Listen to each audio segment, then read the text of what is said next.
Bonjour à tous et à toutes. Pour ce 11e épisode de ma nouvelle série Voyager en Inde avec Éric Long, il est 6 heures du matin,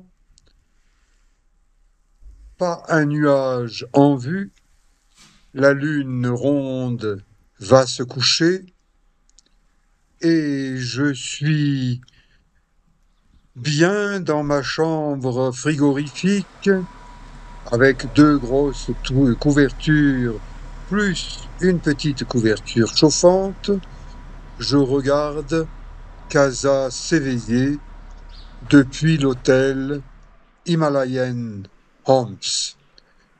Depuis ma chambre, j'ai une vue sur la chaîne de montagnes du Spiti au niveau de Casa et de l'autre côté sur le jardin verdoyant de l'hôtel et des montagnes.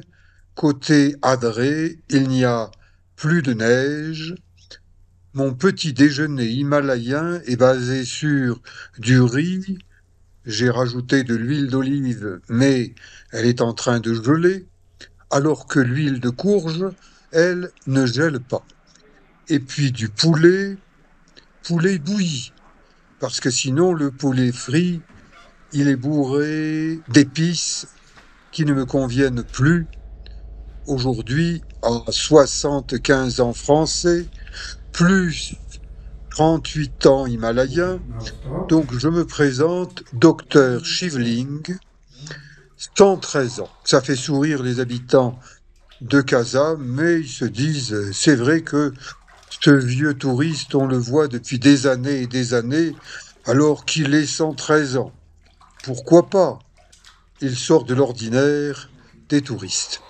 Je me fais un petit bain de pied et je travaille ma respiration, je bouge un peu pour démarrer la journée du bon pied.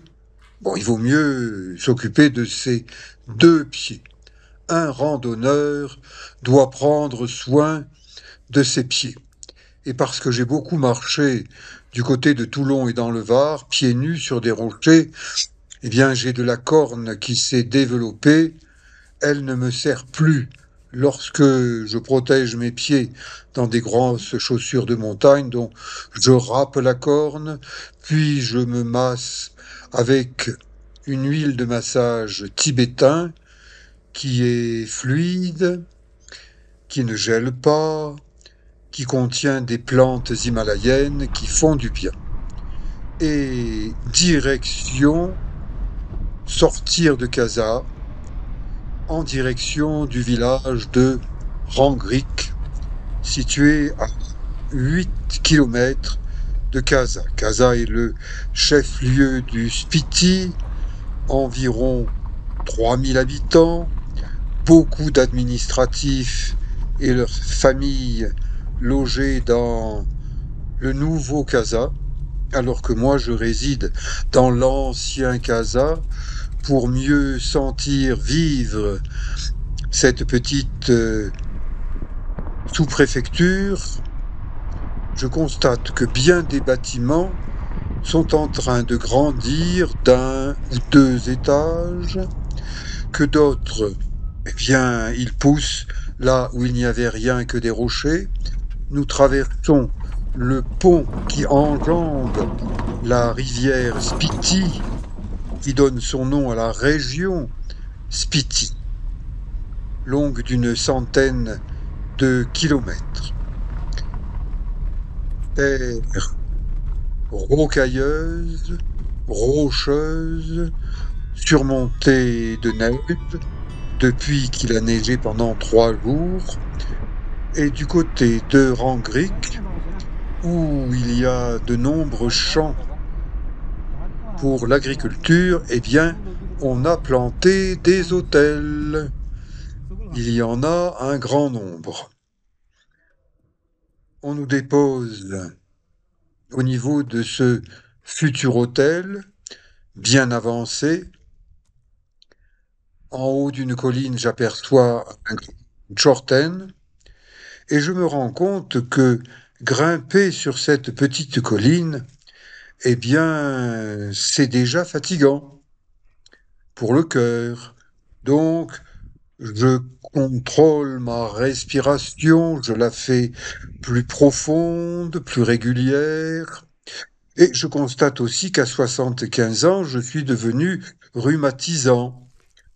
Les dernières radios que j'ai passées indiquent que j'ai des hanches en mauvais état. Et eh ben, mes hanches me disent, Papy Eric, docteur Chivling, sois raisonnable, marche doucement.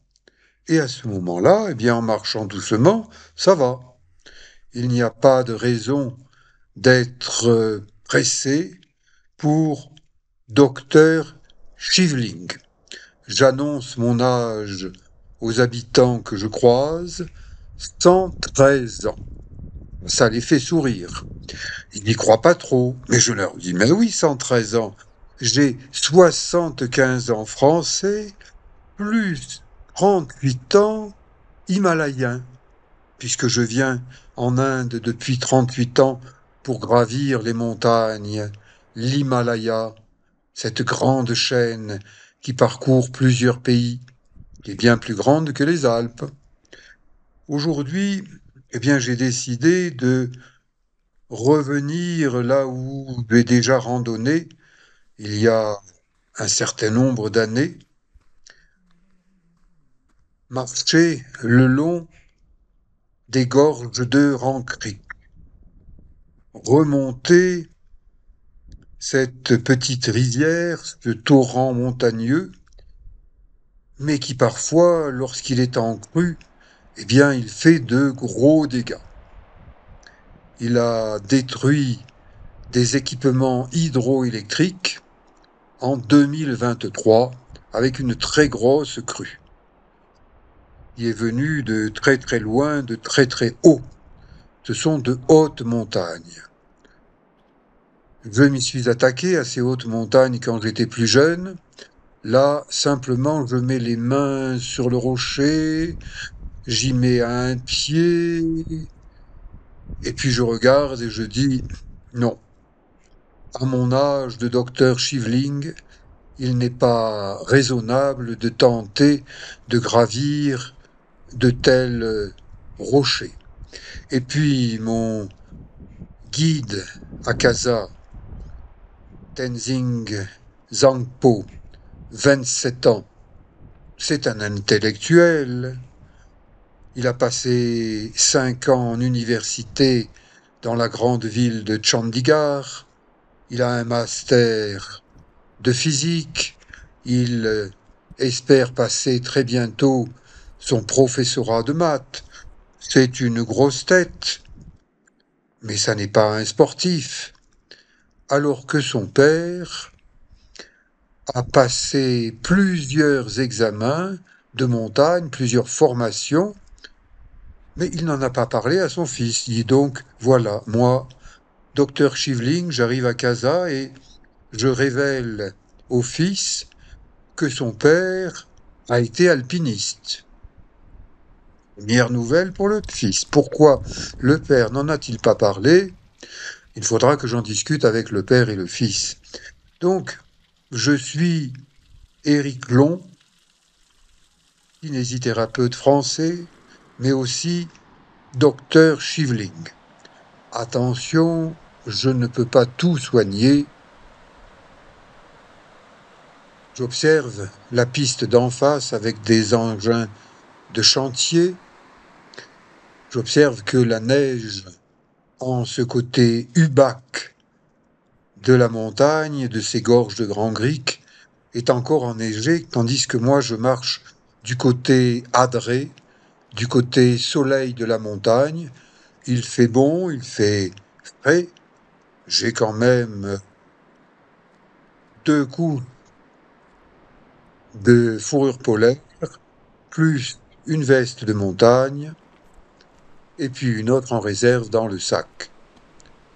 Je suis bien content qu'un jeune qui n'a pas mal au dos porte mon sac parce que même s'il est léger, pour moi, 113 ans himalayens, c'est quand même un sac.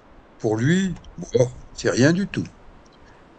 J'observe les rochers, différentes couleurs de rochers, différentes structures de rochers, donc ben, ça s'éboule. Ça s'éboule partout. Si vous avez peur des éboulements de montagne, ne venez pas au Spiti. Restez chez vous, regardez votre écran d'ordinateur, abonnez-vous à ma chaîne Éric Long YouTube. C'est la vidéo numéro 921. Elle est gratuite comme toutes mes vidéos. Je filme les crêtes montagneuses. Il y a bien plusieurs centaines de mètres de dénivelé de rochers au-dessus de la piste. Donc il arrive qu'il y tombe des pierres. Si ça n'est pas un bon jour pour vous, eh ben, attention aux pierres. Petit torrent fougueux, j'aperçois des équipements hydroélectriques. Là, c'est le toit d'une cabane pour les ouvriers. Vous voyez, elle a été percée par des pierres. Maintenant, ils n'y dorment plus. Ils dorment à Rongric ou bien à Casa. Ils se déplacent en camion le matin, puis l'après-midi pour regagner la vallée. Là aussi, ces barres de protection, elles ont pris quelques pierres. Mais oui, ça fait partie du risque quand vous vous promenez dans l'Himalaya. Le risque est présent sur absolument toutes les routes, parce que ça peut partir de très très haut, avec des gros rochers qui en entraînent d'autres. Et ben, si vous êtes dessous,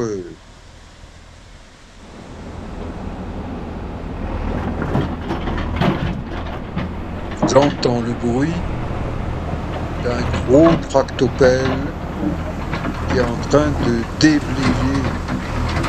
le lit de ce torrent pour reconstruire des équipements hydroélectriques. Le chef de chantier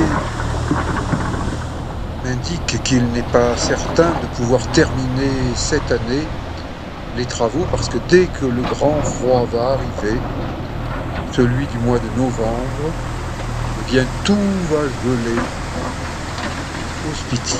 Donc les travaux s'arrêtent. Ils reprendront au printemps prochain. Regardez, pour traverser ce torrent, on a installé des câbles, une nacelle, et 2 ouvriers progressent en tirant sur un autre câble. J'ai déjà emprunté ce type d'équipement. Je vous garantis que quand vous êtes au milieu et que ça s'arrête parce que le câble est un peu bloqué, vous vous demandez si vous allez y passer plusieurs heures. Donc là j'ai filmé, mais j'ai pas eu envie de traverser.